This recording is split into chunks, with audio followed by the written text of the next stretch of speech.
ప్రభునందు ప్రియులారా, ప్రభునామమున మీకు వందనములు. ఈరోజు దేవుని యొక్క వాక్య ధ్యానము ప్రసంగి గ్రంథము 5వ అధ్యాయము 13 నుంచి 17 వచనాలు. సూర్యుని క్రింద మనసునకు ఆయాసకరమైనదొకటి జరుగుట నేను చూసితిని. అది ఏదనగా, ఆస్తి గలవాడు తన ఆస్తిని దాచిపెట్టుకొని తనకు నాశనము తెప్పించుకొనును. అయితే ఆ ఆస్తి దురదృష్టములను నశించిపోవును. అతడు పుత్రులు గలవాడైనను అతని చేతిలో ఏమీయో లేకపోవును. వాడు ఏ ప్రకారము తల్లి గర్భము నుండి వచ్చెనో ఆ ప్రకారముగానే తాను వచ్చినట్లే దిగంబరిగానే మరలాపోవును. తాను ప్రయాసపడి చేసుకొనిన దానిలో ఏదైనాను చేతి పట్టుకొనిపోడు. అతడు వచ్చిన ప్రకారముగానే మరలాపోవును.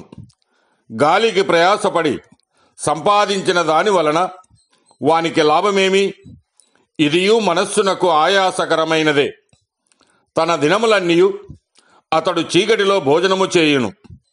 అతనికి వ్యాకులమును రోగమును అసహ్యమును కలుగును. దేవుడి మాటలు దీవించి ఆశీర్వదించునుగాక. గమనించండి ప్రియులారా, మనస్సుకు ఆయాసకరమైనది ఏది అంటే, ఆస్తి గలవాని ఆస్తి దురదృష్టము వలన నశించిపోవుట. తన దినములన్నీ అతడు చీకటిలోనే భోజనము చేయును.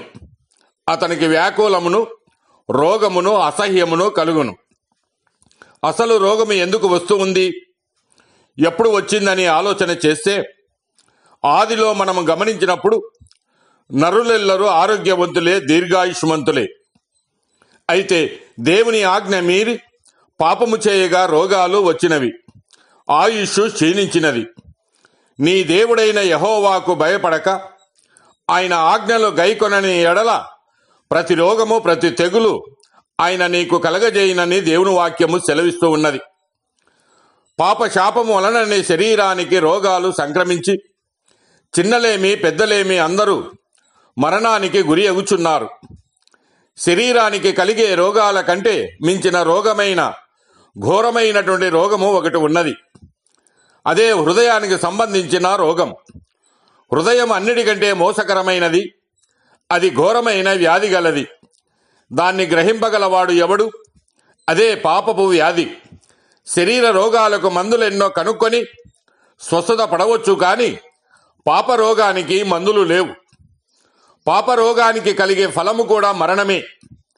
దేవుని వాక్యమును గమనిస్తే రోమాపత్రిక 6వ అధ్యాయం 23వ వచనములో, ఏలయనగా పాపము వలన వచ్చే జీతము మరణం.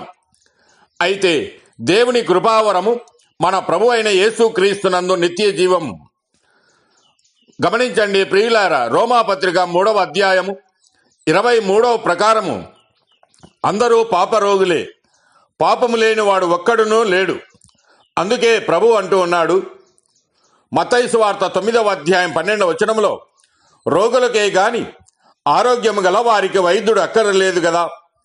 నేను పాపులను పిలవవచ్చుతని గాని నీతిమంతులను పిలవరాలేదని ప్రభు చెప్పెను. అందునిమిత్తమై మన ప్రభువు మన రోగములను భరించినాడు, మన వ్యసనములను వహించినాడు. అతడు పొందిన దెబ్బల చేత మనకు స్వస్థత కలుగుచున్నది. మన పాప రోగాల స్వస్థత కొరకు ఆయన రక్తము చిందించి చనిపోయి లేచినాడు. ఆయన యందు విశ్వాసముంచినచో నీ విశ్వాసము నిన్ను స్వస్థతపరచును అని రక్తస్రావ రోగముతో బాధపడినటువంటి స్త్రీతో చెప్పినట్లు మనం గమనించవచ్చు. కనుక ప్రియులారా, నీ విశ్వాసము నిన్ను రక్షించెను. సమాధానము గలదానవై పొమ్ము అని పాపాత్మురాలుతో చెప్పినట్లు నీతోనూ చెప్పి నిన్ను రక్షించి నీకు నిత్య జీవము దయచేస్తాడు. దేవుడు మిమ్మల్ని దీవించి ఆశీర్వదించునుగాక.